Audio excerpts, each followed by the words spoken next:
Over the years, I've had the opportunity to teach many people how to fly fighter kites.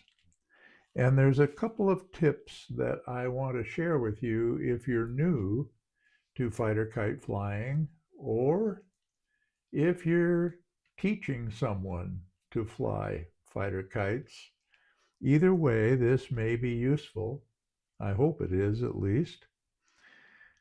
The first thing is to set the bridle correctly. That's the very first thing. And to set it correctly,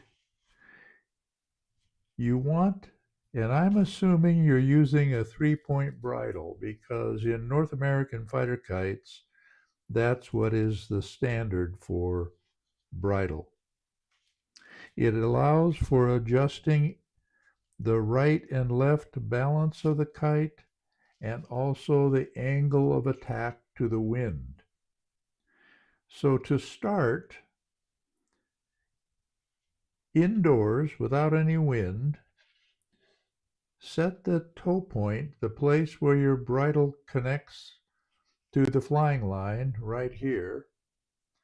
Move that along the bridle until the nose of the kite is about 1.5 or 2 inches above the table when the tail of the kite is touching the table. That angle is a very, very good angle to start the training process or the learning process.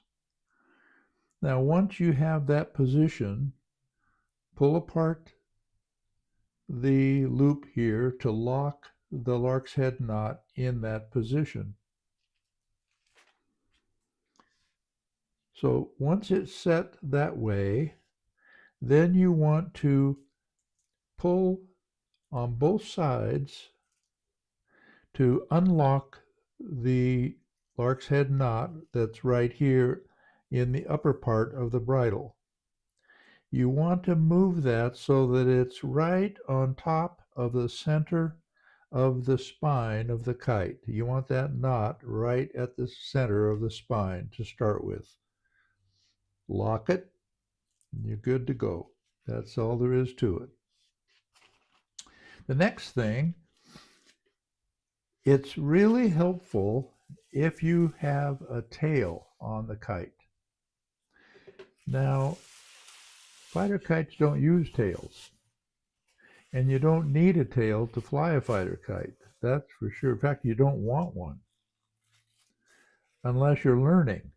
Then you really want one because without it, a fighter kite has a very odd behavior in the air. It's erratic and chaotic in the way it behaves. And you don't know what to do about it if you're brand new.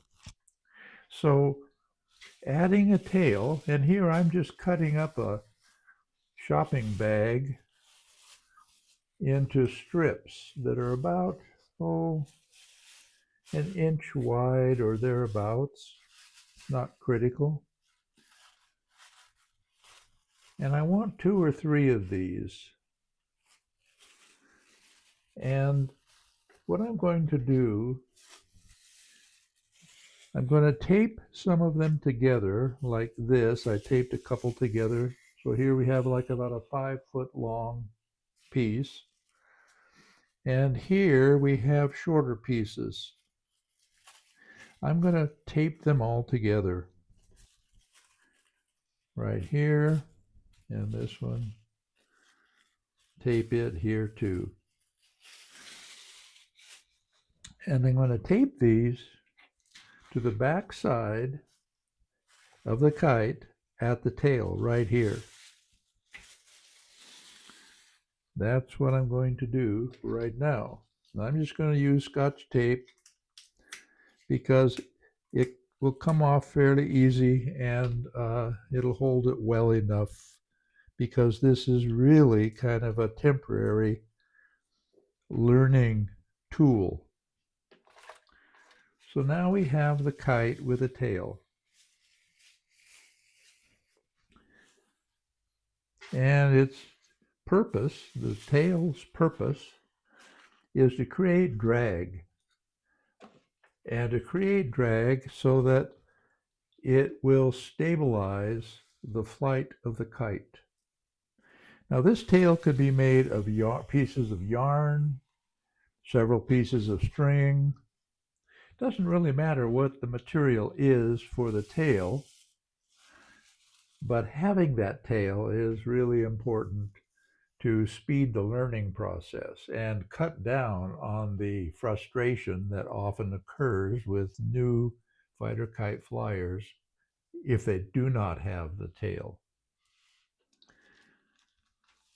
So once the tail is on, then you attach the flying line to the kite and launch it.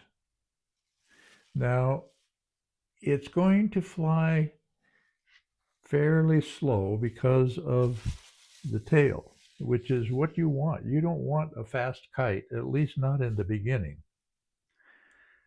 So the tail will slow the kite and it will stabilize it so it will not spin around as much as it would otherwise.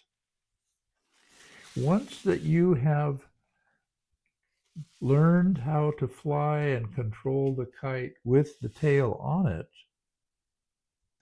the next step in learning is to increase the activity level of the kite. And to do that, all you need to do is cut the tail about in half. Just get rid of half of the tail. So now you have a shorter tail on the kite, which will produce less drag, and it will increase the activity level of the kite. Now, once you practice flying it with this tail and you're comfortable with it, cut more of it off. And then the next phase, you just remove it altogether.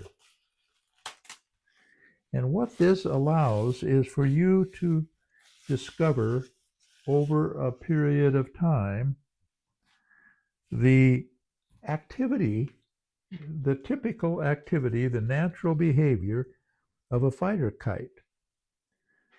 Now, with the tail on, it's not its natural behavior because the tail mutes the activity and it slows the speed of the kite. And both of those qualities are absolutely important, really essential for someone who is new and unaware of what's going to happen when he gets the kite in the air. At least when I started, that was my big surprise. It took me quite a long time. I didn't know about having a tail on it when I started, but that is the easiest, best way to learn to fly a fighter kite or to teach someone how to fly one.